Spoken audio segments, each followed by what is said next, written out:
자, 오늘 설교는 전도 하나님을 숨기는데 하나님이 어떻게 역사하실 수 있나라는 제목을 하나님의 말씀 전가하도록 하겠습니다. 하나님을 숨기는데 하나님이 어떻게 우리에게 역사하실 수 있을까라는 내용입니다. 본문은 좀 전에 봤던 에스더서 4장 11절에서 17절입니다. 자, 설교를 하기 전에 이 퀴즈 한번 볼게요. 자, 역사에 대한 이야기들인데 여기 부분이 안 나오네. 자, BC 722년 무슨 일이 있었어요? 722년 북이스라엘이 멸망하죠? 아시리아에. 그 다음에 BC 586년 무슨 일이 있었죠? 남유다가 멸망하죠? 바벨론이 멸망하고, 그러고 난 다음에 바벨론 다시 페르시아에서 멸망을 하게 되죠. 그 다음 BC 538년 이때 이게 잘못됐네요. 이게 컴퓨터하고 어그러져 버렸구나. 네, 어쩔 수 없습니다. 네, 다 보여줘야겠다. 자, 538년에 1차 기한을 하고요, 458년에 2차 기한을 하고, 445년에 3차 기한을 합니다. 스룹바벨, 에스라, 느헤미야. 그래서 성전이, 솔로몬 성전이 있었고, 스룹바벨 성전이 있었고, 마지막 성전이 뭐였다고? 헤롯 성전. 옛날에 설교했던 내용입니다. 자, 오늘 본문은 바로 BC 483년과 479년에 일어났던 이야기입니다. 처음 1차 기한이 538년에 일어나고 2차 기한은 458년, 약 80년 동안 사이가 벌어져요. 그 사이에 벌어졌던 일들이 오늘 에스더에서 나오는데요. 그 내용이 바로 여러분이 안 봤겠지만 아주 유명한 영화입니다. 이게 영화 300이라는 영화입니다. 이 사람이 스파르타 왕입니다. 스파르타 왕과 여기 보이죠? 이게 100만 대군이에요. 100만 대군이고, 바로 이 사람이 유명한 아하수에로입니다. 오늘 나오는 아하수에로. 여기서 뭐 나는 관대하다 죽음과 같은 과정을 거쳐 신왕이 된 크세르크세스. 크세르크세스는 바로 헬라어로 했을 때 크세르크세스라고 이야기하고요. 아하수에로라는 것은 히브리어로 아하수에로라고 이야기합니다. 자, 다시 이야기합니다. 또 뭐 생뚱맞게 헬라어가 뭐고 히브리어가 뭐고 이야기가 나오죠. 자, 히브리어는 뭐냐? 혹시 여러분들 히브리 노예들의 합창 뭐 이런 거 들어보신 적 있나요? 히브리는 바로 뭐냐? 노예 생활을 했던 이스라엘 사람들을 히브리라고 해요. 히브리인들. 그래서 히브리어라는 것은 이스라엘어, 전통적인 이스라엘 언어를 히브리어라고 이야기하고요. 그 다음에 헬라어라는 것은 뭐냐면 그리스어. 여러분 역사 시간에 배웠죠? 헬레니즘. 그래서 알렉산더에 의한 헬레니즘, 바로 헬라를 이야기하는 겁니다. 그래서 그리스 말로는 크세르크세스라고 이야기하고, 성경에서는 아수에로라고 이야기하는 겁니다. 바로 이 왕. 영화에 보면요, 이만큼 커요. 한번 영화 한번 보십시오. 영화 장면 내가 한번 보여드릴게요. 영화 장면 보여서 이것도 한번 먼저 보여드릴게요. 자, 이게 페르시아 제국이 결국에는 그리스를 점령하러 가기 위해서 1차, 2차, 3차 페르시아가 그리스를 점령해 나가는 경로를 보여주고 있습니다. 경로를 보여주고 있는데요. 자, 역사 이야기에서 미안해. 근데 이건 왜 이야기를 하냐? 성경은 역사와 무관하다라는 겁니다. 성경은 역사와 무관하다. 잠시만 내 질문 하나 할게요. 여러분, 이수진 장군 믿어요? 넌 당연하다고 고개를 끄덕거리잖아요. 예수님 믿어요? 이수님 장군 믿어요 하면 쉽게 고개를 끄덕거리는데, 예수님 믿어요 하면 이러고 있단 말이죠. 예수님 그 시대에 우리가 바로 뭐냐면 동명성왕 들어봤나요? BC 58년 동명성왕. 그 다음에 AD 8년 누구? 유리왕 들어보셨나요? 들어봤죠? 부모님들 전집 사조가 삼국유사 읽어봤잖아요. 바로 그 시대가 예수님 때예요. 동명성왕은 믿고 유리왕은 믿고 이순신은 믿는데 왜 예수님은 못 믿어요? 역사니까 믿는다고 이야기하죠. 맞아요. 성경은 역사예요. 바로 그 역사의 기록들이 여기 에스더에 있는 거고, 그 기록 현장들이 지금 오늘 읽었던 여러 에스더에서 나오는 이야기들이란 말입니다. 그래서 이걸 여러분 보셔야 하기 때문에 제가 보기 드립니다. 여러분 이게 세계사 시간에 반드시 하게 되어 있고, 뭐 물론 여러 선택을 해서 뭐 어쨌든 입시를 할지는 모르겠지만, 자, 페르시아가 1차는 같지만 BC 492년, 아까 제가 봤던 그 연도하고 비교를 해야 됩니다. 492년은 같지만은 이스라엘이 다시 풍랑만 나서 돌아와요. 그래서 1차는 그냥 돌아오고, 2차가 바로 BC 490년인데 유명합니다. 요게 바로 나오는 어디 마라톤 전투. 결국 여기서 또 페르시아가 패배를 하죠. 그리스가 이기죠. 그래서 이 성전보를 올리기 위해서 막 달려가요. 그 달려갔던 길이 얼마라고? 42.195km. 42.195km를 달려가고 난 다음에 이 병사가 죽어버리지. 그래서 마라톤이라고 이야기하고, 마라톤 전쟁이 지금 이제 마라톤이 만들어지게 되죠. 3차가 오늘의 배경입니다. 바로 BC 483년. 아까 봤는데요, 기억하실지 모르겠지만 와스디가 언제 폐위를 했지? 언제 왕비에서 쫓겨났죠? 퀴즈. 언제 쫓겨났지? 483년, 3년 전에. 그래서 3차 전쟁이 480년에 일어났는데 그 3년 전, BC니까 거꾸로 올라가는 겁니다. 바로 3년 전에 127개에 있는 모든 지방에 있는 사람들을 다 모으고 180일 동안 잔치를 하면서 전쟁터에 나가자 했던 거예요. 그러면서 127개는 인도에서부터 구스 지방까지 1장 1절에 나옵니다. 에스더 1장에 구스가 바로 뭐냐면 지금 이제 에티오피아 바로 아프리카 이집트 밑에 있는 그 지역까지 페르시아가 다 지배를 했단 말이에요. 127개에 있는 사람들은 왜 180일 동안 잔치를 벌였을까? 군수 물자를 다 끌고 온 거예요. 전쟁을 나가기 위해서. 3차에서는 반드시 이기리라. 3차에서는. 그래서 아까 사실을 봤듯이 스파트라는 300명이 버티고 있었지만 페르시아는 100만 명이 가는 거예요. 100만 명이 가능할까? 그래서 그리스의 유명한 역사학자는 100만 명이라 170만 명이 이렇게 기록을 남기고 있어요. 페르시아에 대해서 170만 명이라고. 그 170만 명이 가는데 어디로 가게 되느냐면 바로 여기에서 테르모필레 전투. 테르모필레 전투가 영화 300의 배경입니다. 바로 테르모필레 협곡에서 300명과 페르시아 군대가 만나요. 근데 결국에는 스파트라 300명의 용사는 장렬하게 죽어요. 승리하지는 못합니다. 하지만 300명이 100만 명을 3일 동안 지연을 시켜. 3일 동안 지연을 시키고 그 다음에 이 사람들 피곤할 때는 피곤하고 마지막 전투가 바로 그냥 살라미스 해전이에요. 살라미스 해전. 그것도 외로움 보셨을 수도 있어요. 살라미스 해전이 뭐냐면 세계의 4대 해전이 있어. 세계의 4대 해전인데 그 해전 중에 하나가 누구냐면 이순신 장군의 한산도 대첩. 그리고 두 번째가 살라미스 해전이에요. 나는 지금 현재 이순신 이야기하고 있습니다. 예수님 이야기하고 있는 날입니다. 믿죠? 역사니까. 그 역사의 기록이 성경에 있단 말이에요. 그 역사의 기록이. 그래서 이 살라미스 해전에서 결국에는 페르시아가 패배를 하고 다시 돌아왔어. 돌아와서 480년에 어떻게 했다고요? 패배를 했죠? 그리고 기억나나요? 좀 전에 에스더가 언제 왕이 된다고? 에스더가 언제 여왕이 된다고? 479년. 480년에 패배하고 돌아와가지고 결국에는 그 왕을 위로하기 위해서 새로 여왕을 책봉하는 겁니다.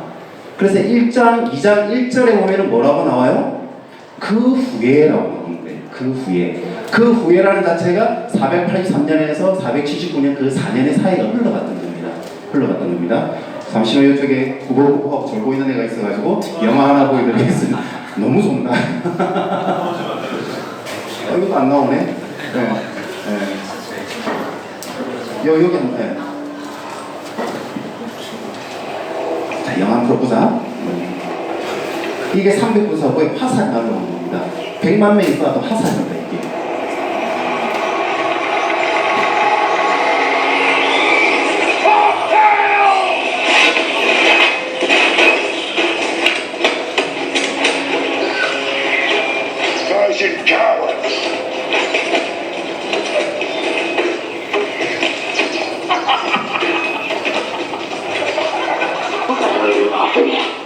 We'd have to say, what? Fighting the shade?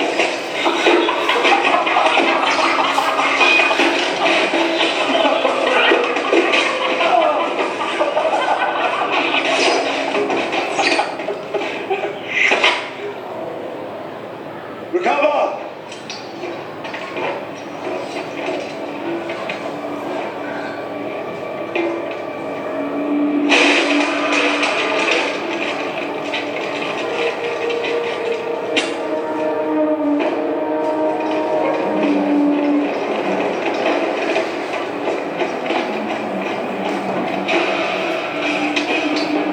Today, your Spartan dies!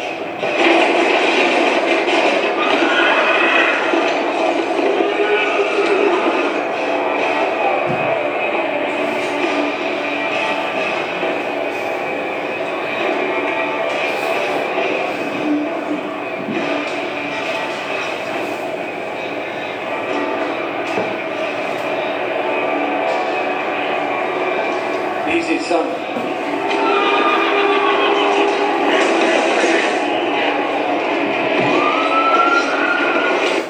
여기까지 봅시다.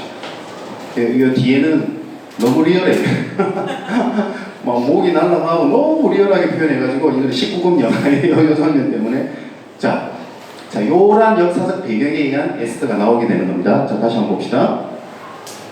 722년 북이스라엘 멸망, 북이스라엘이 아시리아의 멸망, 586년 남유다가 바벨론의 멸망, 바벨론이 다시 페르시아에 멸망하고 페르시아가 고레스 칙령을 통해서 1차 기환이 이루어지고 수르바벨 때, 그 다음에 2차 기환은 458년 에스라, 444년 3차 기환 느헤미야에서 이루어지는데 바로 그 사이 483년 아하수에로 왕 와스디가 폐위를 하고, 그리고 어디를 갔어? 이 사이에 483년과 479년 그 사이에 480년 3차 그리스 원정이 있었던 겁니다. 3차 그리스 원정이 있고 살라미스 해전에서 대패를 하고 돌아오고 난 다음에 에스더가 새 왕으로 간택이 되는 겁니다. 새 왕으로. 아시겠어요? 자, 세계의 역사는 전쟁의 승리와 패배만을 기록하고 있어요. 그래서 역사의 기록은 성자의 기록들만 다 남겨져 있거든요. 근데 성경의 역사의 기록은 다르다고 지난주에 이야기했죠. 지난주에 이야기했던 성경의 역사는 뭡니까? 예언과 성취라고 이야기했죠. 세상의 역사는 일어난 사건에 대한 기록, 더군다나 일어난 사건도 성자에 의한 기록만 남겨져 있지만 성경은 그렇지 않습니다. 패배자의 기록도 있고요. 그래서 여러분은 마태복음 1장에서부터 예수님의 족보에는 3명의 여자의 이야기가 나오죠. 그리고 심지어 밧세바에 대한 이야기까지 나오죠. 다말에 대한 이야기까지 나오죠. 부끄럽고 치욕스러운 일까지도 하나님 계보를 이어갔던 그 기록까지 다 남기고 있습니다. 성경의 역사는 예언과 성취인 동시에 그 원인을 제공을 하고 있는 겁니다. 왜 에스더가 왕으로 되었는지 그 원인까지 사실 여기 다 숨겨져 있는 것들입니다. 그걸 찾아야 됩니다. 자, 458년, 479년, 그래서 아닥사스다 왕, 지난 설교 때 이야기했죠. 아닥사스다는 뭐와 동일하다 그랬죠? 우리나라에? 누구와 동일하다? 연산군. 연산군과 동일한 왕. 그래서 심지어 역사학자들은 아닥사스다 왕 보고 뭐라고 이야기하죠? 왕이 아니 되어야 했었다 라고 할 정도였죠. 아하수에로와 너무 비교되는 왕이었거든. 그 이유가 뭐였지? 자기 엄마가 폐위를 당했기 때문에. 아닥사스다 왕의 엄마가 누구였어요? 와스디. 근데 그 아닥사스다 왕이 2차 기환을 허락하고 느헤미야에게 3차 기환을 허락하고, 그래서 4개의 조서로 인해 가지고 기환이 이루어지고 최종적으로는 예수님이 등장하게 되는 배경이 이렇게 이끌어서 가는 거란 말입니다. 느닷없이 천지가 창조하고 느닷없이 하늘이 만들어지고 느닷없이 예수님이 나타났던 것이 아니란 말입니다. 그 안에 역사하셨던 하나님의 오묘한 그런 어떤 승리 역사들이 다 흘러왔던 것들입니다. 그래서 아닥사스다 왕이 이렇게 2차 기환과 3차 기환을 허락할 수 있었던 이유는 뭐였죠? 아닥사스다 왕의 양모가 누구였다고요? 그의 상처를 치유하고 아닥사스다 왕의 마음을 위로해줬던 엄마가 누구였다고? 친모가 아닌 양모가 에스더의 왕이었다는 겁니다. 에스더. 그랬기 때문에 아닥사스다는 유대인에 대해서 친유대 정책을 펼 수 있는 그런 배경이 되었던 것들이죠. 그 기록이 어디에 있다고요? 성경에 있다는 거예요. 성경에. 오늘 설교가 엄청 길어질 것 같은데 마무리할게요. 제가 이 석장이 이게 2페이지 있으면 이게 30분 넘는 거거든요. 한 페이지에 5분씩 넘어가기 때문에 할 이야기들이 되게 많은데 앞에서 계속 그만두라고 이렇게 하고 계셔가지고 네, 그만둘게요. 어쨌든 이 정도 되면 여러분들 어느 정도 이 역사 속의 하나님의 섭리에 대해서 이해하실 것 같아서 그만두도록 하겠습니다. 자, 에스더서 4장 14절과 16절, 이건 아까 제가 읽어봤던 구절이고요. 자, 이 부분만 이야기하고 이제 넘어가도록 하겠습니다. 자, 에스더서 같은 경우에는 에스더는 사실은 아까도 이야기드렸듯이 부모도 고아요. 부모도 안 계시고 모르는 게 삼촌에게 자라나고 그러다가 느닷없이 뭐가 되었어? 여왕이 되었어요. 여왕이 되었어. 이게 완전히 신데렐라 치고는 완전 뭐 대박 신데렐라 아닙니까? 그리고 왕이 언제나 부르기 위해서 대기하기 위해서 마사지 샵에 가야 되고 피부 관리해야 되고 미모 관리를 해야 되고 그게 그냥 인생의 최종적인 목적이 돼야 돼. 그랬는데 모르드게가 에스더에게 가서 너 혼자 잘 먹고 잘 살 거야? 민족은 어떻게 할 거야? 라고 했을 때에 에스더의 선택이 무엇이었느냐라는 부분입니다. 오늘의 결론은 내가 만약에 에스더였다면, 내가 만약에 장 에스더였다면 에스더는 어떤 선택을 했을까? 에스더가 깜짝 놀라서 저를 쳐다봤는데 어떤 선택을 했을까? 자, 이것이 하나님 역사의 비밀입니다. 하나님 역사를 좀 어려운 말이지만 뭐라고 이야기해요? 하나님의 주권적 섭리라고 표현을 해요. 하나님 역사를 하나님의 주권적 섭리, 미안합니다. 어려운 단어가 두 개가 끼었습니다. 주권적이고 섭리라고 표현을 해요. 주권이라는 것은 하나님의 계획에 의해서 하나님의 뜻에 의해서 이끌어져가는 역사다라고 해서 하나님의 주권적, 창조는 누구에 의해서? 하나님에 의해서. 지금까지 와스디와 SD 흐름들도 하나님 역사의 계획에서 흘러갔단 말이에요. 그런데 하나님의 주권적 섭리라는 것은 우리 일반적인 역사는 그냥 역사라 이야기하고 하나님의 역사는 섭리라고 표현합니다. 영어로는 providence라고 이야기하거든요. 아무튼 providence의 어원도 있지만 섭리라고 이야기하는데 이 섭리에 개입되어야 할 것이 반드시 뭐냐면 인간의 선택입니다. 하나님의 계획과 인간의 선택이 어우러져야만이 하나님의 섭리가 일어나요. 천지를 창조하고 난 다음에 생육하고 번성하고 만물을 주관하라고 이야기하였지만 선악과를 따먹느냐 따먹지 않느냐의 선택은 누구? 인간이란 말이에요. 인간. 하나님의 주권적인 섭리는 하나님의 계획과 인간의 선택입니다. 출애굽을 하고서 가나안으로 들어가는 길은 40일밖에 안 걸려요. 근데 몇 년이 걸렸죠? 40년이 걸렸죠. 왜? 인간의 선택 때문에. 즉 하나님의 주권적인 역사가 있다 할지라도 인간의 선택이 그를 따르지 않으면 하나님의 역사는 일그러질 수밖에 없어요. 물론 더 정확하게 이야기하면 변경이 되거나 지연이 되겠지. 40일이 40년이 되고 창조의 목적이 4000년이 지나고 난 다음에 예수님을 통해서 다시 이루어야 할 것이고, 그래서 예수님을 두고서 뭐라고 이야기합니까? 마지막 아담이라고 이야기하잖아요. 첫 아담에 의해서 죽은 것 같이 마지막 아담에 의해서는 살아나야 하리라. 인간의 선택의 문제였죠. 에스더가 난 몰라 하고 피부 샵에 갔다 하면 이런 일이 벌어졌을까요? 아니죠.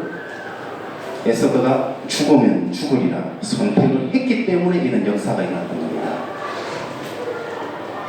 무슨 말인지 알겠습니까? 이 선택은 바로 십자가입니다. 십자가. 예수님이 십자가를 선택했기 때문에 결국에는 구원이 있게 되는 것입니다. 그래서 예수님은 왜 굳이 마태복음 16장, 마가복음 8장, 누가복음 9장 똑같은 이야기를 하고 계십니다. 똑같은 이야기를. 내가 똑같은 설교를 여러분에게도 또 계속 해왔습니다. 뭐라고 이야기하십니까? 이에 예수께서 제자들에게 이르시되 누구든지 나를 따라오려거든 자기를 부인하고 자기 십자가를 지고 나를 따를 것이니라. 마가복음 8장 34절 무리와 제자들을 불러 이르시되 누구든지 나를 따라오려거든 자기를 부인하고 자기 십자가를 지고 나를 따를 것이니라. 누가복음 9장 23절 또 무리에게 이르시되 아무든지 나를 따라오려거든 자기를 부인하고 날마다 제 십자가를 지고 나를 따를 것이다. 에스더는 자기를 부인했죠. 왕으로서의 자기를 부인했던 겁니다. 에스더는 부인하고 스스로 십자가를 지고서 결국엔 유대인을 살리고 민족을 살리고 그로 인하여 결국엔 인류를 살리는 예수님이 등장하게 되었던 겁니다. 십자가를 지어야만 하나님의 주권적 섭리 역사가 가능합니다. 아시겠습니까? 우리는 때로는 사명이 있다고 이야기를 합니다. 말로든 어떠하든. 그런데 왜 아무 일도 안 벌어지는 줄 압니까? 하나님의 사명이 있고 그 사명이라는 것은 결국에는 복음을 전하는 일이라고 이야기함에도 불구하고 왜 아무 일도 안 벌어지느냐? 2분 남았습니다. 고개 드십시오. 중요한 마지막 메시지 남기고 끝나겠습니다. 결국엔 왜 아무 일도 안 벌어지는지 오늘의 바로 이 본문입니다. 아직도 우리가 우리를 부인하지 않기 때문입니다. 우리가 십자가를 지지 않기 때문입니다. 십자가로 인하여서 죽으려고 하는 것이 아니라 십자가를 우리가 피해서 살려고 하는 것이기 때문입니다. 안 그런 것 같아요? 깨놓고 이야기해 볼까요? 전도도 그렇지 않습니까? 전도는 여러분에게 민폐입니다. 우리가 빅데이터를 봤죠? 전도를 두고서 뭐라고 이야기했죠? 민폐. 왜 전도를 안 하죠? 민폐를 끼치고 싶지 않아서. 달리 이야기할까요? 십자가를 지고 싶지 않아서입니다. 맞지 않나요? 그래서 아무 일도 안 벌어지는 겁니다. 세상을 피하고 있잖아요. 복음을 들고서 나가야 되는데 세상의 손가락질을 피하고 있잖아요. 내 자존심을 살려야 되잖아요. 내가 그리스도임을 숨기고 살잖아요, 솔직히. 세상 속에 내가 그리스도라고 내가 에스더 여왕이 내가 유대인이라고 밝히는 것들 우리 두려워하고 있지 않습니까? 그러니 아무 일도 안 벌어지는 겁니다. 하나님을 숨기는데 하나님이 어떻게 내게서 역사를 할 수 있습니까? 그렇지 않습니까? 오늘의 주제입니다. 하나님을 내가 숨기는데 어떻게 하나님이 내게 역사를 할 수 있습니까? 내가 십자가를 피하고 있는데 어떻게 하나님 역사가 일어날 수 있습니까? 하나님을 믿는다는 것을 부끄러워하고 있는데 하나님 드러내기를 두려워하고 있는데 그래서 미안하지만 해외 선교를 좋아해요. 왜? 부끄럽지 않거든. 그래서 전도할 때도 쪽지 나눠주는 걸 좋아해. 그걸로 끝나버리거든. 예수 천국, 불신 지옥이라는 거 들고 가는 거 부끄럽지 않게 그런 용기가 나는 오히려 더 필요하다라고 이야기했던 겁니다. 그들을 비난하기 전에. 결론입니다. 하나님의 주권적인 역사는 반드시 하나님의 계획과 인간의 선택에 의해서 이루어집니다. 제발 세상을 선택하지 맙시다. 왜 세상을 선택하려고 합니까? 세상이 우리의 꿈을 이루어줄 것 같아요? 우린 다 압니다. 회사 상사가 우리의 꿈을 이루어줍니까? 이충원 집사님 알잖아요. 우린 다 알잖아요. 50대 넘어간다 알거든요. 100%, 1000%, 10,000% 세상을 믿을 놈은 한 명도 없습니다. 세상은 오직 자기의 이익과 이해를 위해서 움직입니다. 여러분 학교 선생이, 여러분의 친구가, 여러분의 팬덤이, 여러분 인스타의 팔로워들이, 페북의 친구가, 유튜브의 구독자가 여러분을 변화시켜줍니까? 왜 그들을 선택하려고 합니까? 우리 캠프가 일주일밖에 안 남았습니다. 여러분 서울랜드 보내려고 우리가 캠프하는 것 같아요? 하나님 역사를 이루자라는 겁니다. 하나님. 그 캠프가 반드시 하나님이 역사하시고 움직이시는 하나님의 주권적 역사가 일어나기 위해서는 하나님이 계획하고 계시는데 우리의 선택만 남았습니다. 하나님을 선택하고 하나님의 뜻을 선택하고 하나님의 주신 사명을 선택하고 하나님이 살아계시고 지금도 역사하시고 바로 여러분을 애타게 기다리시고 여러분의 인생이 온전히 하나님의 계획 속에서 운행되기를 간절히 기다리고 계신다는 것을 꼭 기억하시기 바랍니다. 기도하고 마치도록 하겠습니다.